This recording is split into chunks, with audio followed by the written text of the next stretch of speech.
Our next guest is dedicated to the causes of economic growth and job expansion.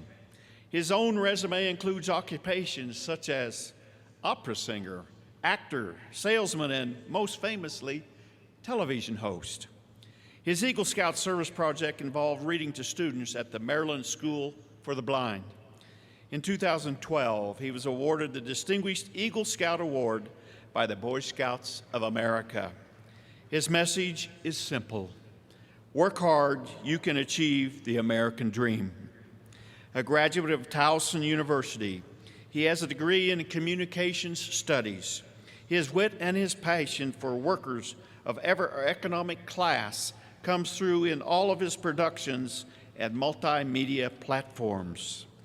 It is my pleasure to present our 2017 Media and Communications Award to Mike Rowe, founder of Mike Rowe Works.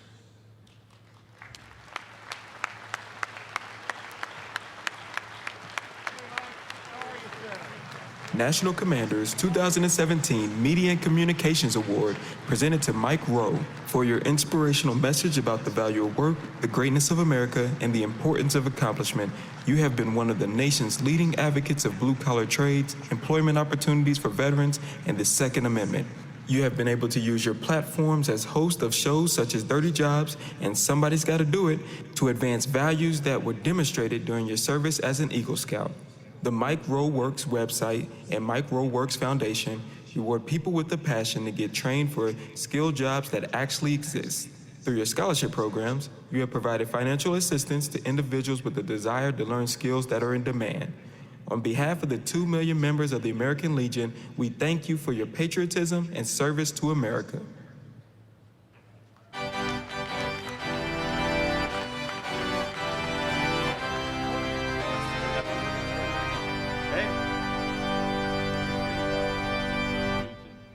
Big house. Thank you very much. Hi. Good morning. In no way does my gratitude and my humility for what was just said, in no way is that reflected in my lack of a tie or my blue jeans. I apologize for my dress. I have a whole series of excuses. I won't bore you with them. Most of my suits are rubber. Anyway, so I just really didn't think, all things considered. Although if anybody can understand the value of a rubber suit, surely the men and women assembled here who, such an honor and such a privilege. Dirty Jobs was a TV show that I assume some of you might have a passing familiarity with. It's been on the air. Oh, no. No, I really wasn't looking for cheap applause, but I'll always take it.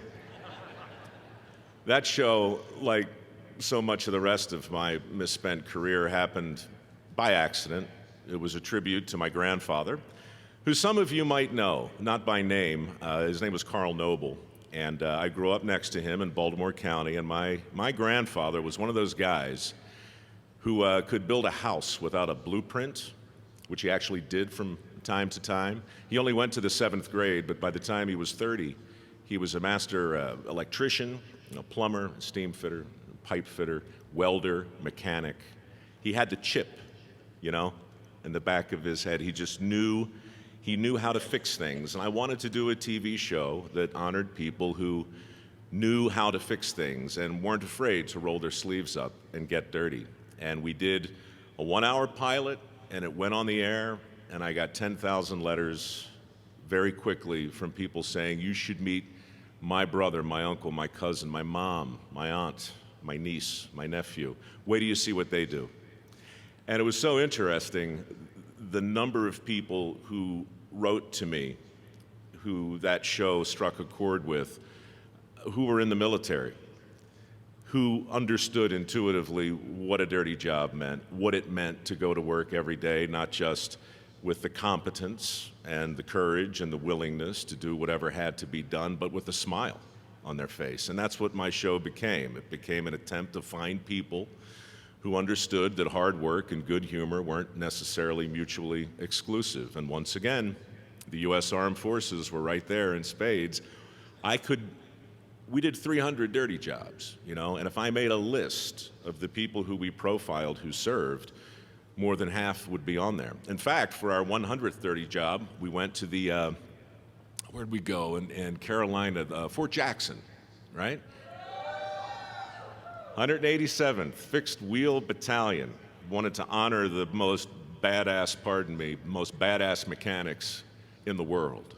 And those guys were incredible.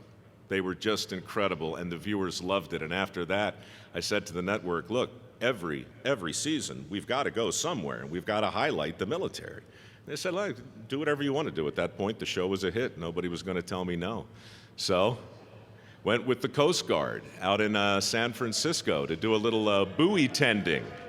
You guys know the buoy tenders. This is a phenomenal job, bringing those giant buoys out of the bay, and then they shoot the tube. They crawl up inside of this thing, and they hack the barnacles off, and they laugh and they whistle while they work. These coasties were crazy.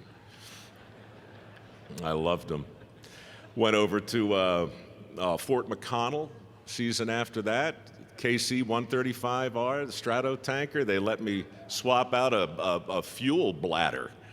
When you see that on your inbox, Mike, we'd like to invite you down to do some work with our bladders. You say, well, maybe we should do that. And so we did. Back to the Army, to the Air Force. Oh, the Seabees. The Seabees nearly killed me down in Hattiesburg a couple of years ago, building a bridge in the mud. Those guys are out of their minds. And the Army Corps of Engineers. Really, everybody but the Marines called me. I can't figure that out. What's going on with the Marines? No, the Marines called every year. They were like, come on down to Quantico. We got a little something you're going to love. I'm like, I'll put it on the list. Anyway, 300 dirty jobs, 300 hard-working men and women who do the kinds of jobs that make civilized life possible for the rest of us. It was far more than a TV show for me. It was a legacy. I hope it's going to be a legacy, but more importantly, it was a platform. It was a platform for me to shine a little light in my little slice of cable television on the people I thought were worth knowing, and very slowly and somewhat subversively get my worldview into that show. And I couldn't have done it without the men and women of the U.S. Armed Forces. I can also tell you that the reason I believe I'm here today, I'm not entirely sure. I Googled the earlier recipients of this award, and I still think there may have been some mistake. I'm not sure that I've lived up to their company yet. It's some pretty high cotton. But in 2008, when the economy tanked, an interesting thing happened. The headlines made dirty jobs relevant in ways that the network never anticipated, nor I. And suddenly, the whole country was having a conversation about the definition of a good job. And it was interesting because everywhere I went on the show, even as the headlines, this is really 2009, the headlines were constantly talking about record numbers of people who were unemployed. Everywhere I went, you know what I saw? Help wanted signs. It was the craziest thing. There was this alternative narrative, I think, going on in the country, and the people who ran the small businesses that we typically profiled on the show were struggling mightily to find people who were willing to learn a skill that was actually in demand, show up early, stay late, and do all the stuff that we all know is ultimately the key to every success story worth telling. So I thought maybe there was a way to give something back to the industries that had allowed my little show to prosper, a way to do something that might make my grandfather proud. So we started a modest foundation. We raise money. We give it through a work ethic scholarship program to people who are willing to learn a skill that's in demand. And wouldn't you know it, as soon as we started doing it, you know who stepped up first. It was the men and women of the U.S. Armed Forces. There they were, not just helping the foundation, but coming to it to say, listen, I get it. My soft skills are already in order. I show up early, I stay late. You don't have to train me to do that. What you can train me to do is weld, or plumbing, or electric.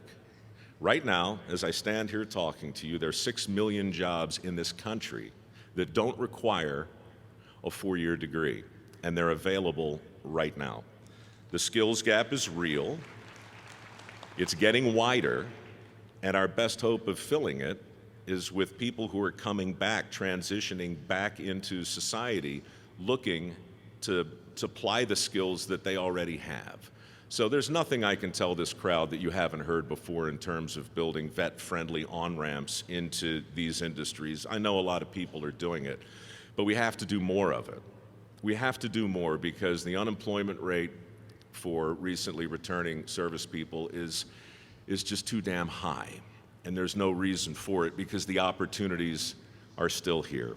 So in my own little small way, with my TV shows and my 5 million friends on Facebook and my little foundation, I'm going to do what I can to continue to be a jagged little pill, tell the story about opportunities that actually exist, reward work ethic where I can find it, and most importantly, thank each and every one of you for being a choir that is so much fun to preach to.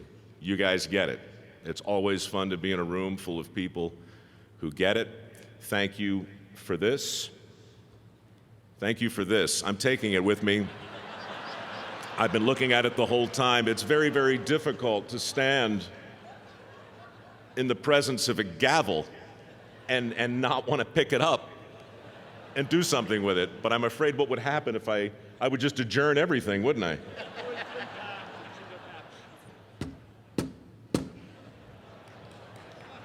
Oh my, what'd I do? What did I do? You guys are the best. Thank you so much. That's the easiest standing ovation I ever got. I love it.